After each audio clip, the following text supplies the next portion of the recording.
Hello everybody, I am Cyan Link, and I am back home with my family, which is great. However, I find myself today not doing anything for a couple hours, so I figured I'd give you guys a knife review.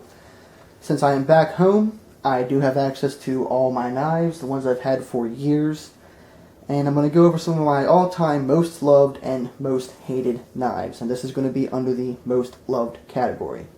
This is the Spyderco Endura 4, the big guy up top, and his little brother, the Delica 4.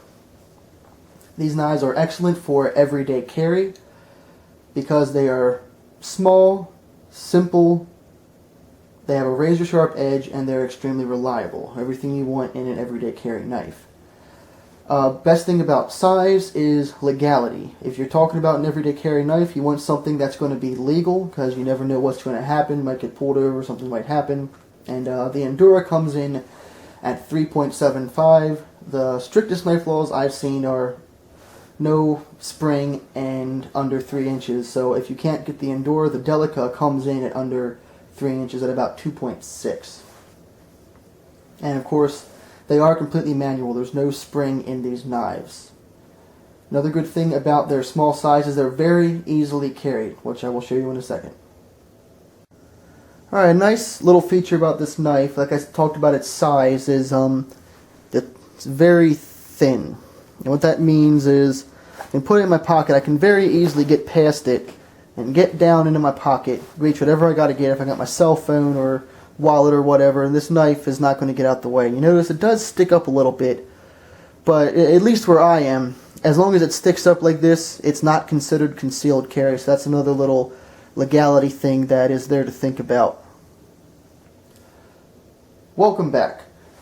So another thing about their small size and also their looks is, this is going to sound a little weird, but they're very friendly looking knives. A couple of the knives I have, especially the ones that have like tanto blades or whatever, look a little mean, and I've had times where I pull them out and someone's like, "Whoa, what are you going to do with that?" And all I'm going to do is cut a box open or whatever. But these, I've never had anyone bat an eyelash when I pull these out. So if you're going to be working in an area, or you live in an area, you have a family member that's going to be kind of weirded out by a knife, this is a good choice. This is because they're pretty disarming. Specs. The blade is made out of VG10. For those of you who are not knife indoctrinated, VG10 is well known for being stainless, and the fine finish does leave fingerprints, but that's not a problem. And I can speak to this. I've carried these knives in Texas quite a bit, and I've gotten sweat and dirt and mud and all kinds of stuff all over them, and they've never gotten rusty.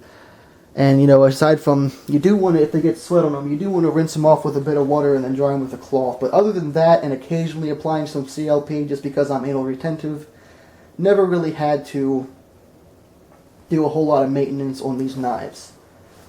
The handles are made of FRN, which is fiberglass reinforced nylon. Very strong stuff, and since it's not, aluminum or wood like you would find on an older knife, they're never going to warp, rot, rust, or anything. It's basically plastic. Not quite, but kind of, sort of.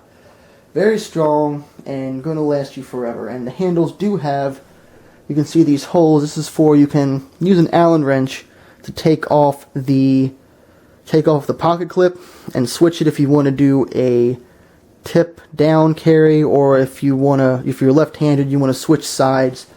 So that's a nice little feature right there.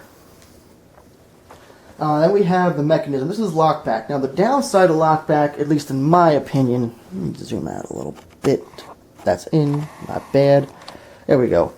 Alright, lockback, the downside of it is it's the only kind of mechanism I need 2 hands to close. I can't close it with one hand like I can most other stuff. But neat little safety feature, if I can get in a little closer here.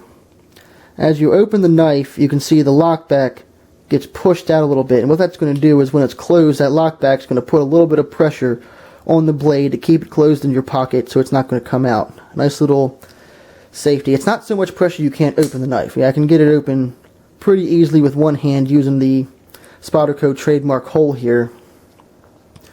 Endura is the same way. Endura does take a little bit more force to open, but I think that's because it's a bigger knife. It's got a bigger lockback that's going to put a bit more force, but it's not so much I can't still open the blade. Of course, last but not least is you want to talk about price. The Delica, this is from the Spyderco website itself. If you buy it from other places, you can possibly find it for cheaper.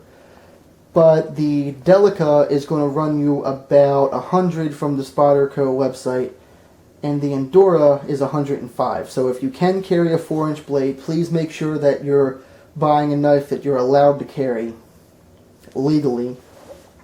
If you can get a 3.75-inch blade versus a under 3, that extra $5 towards the Endura really does give you a nicer knife. Especially with, the half. Spyderco always does great serrations and a great edge. So this is just an altogether great knife. I'm Cyan Link. This is my top pick for an everyday carry knife. I hope you enjoyed this. Have a nice day.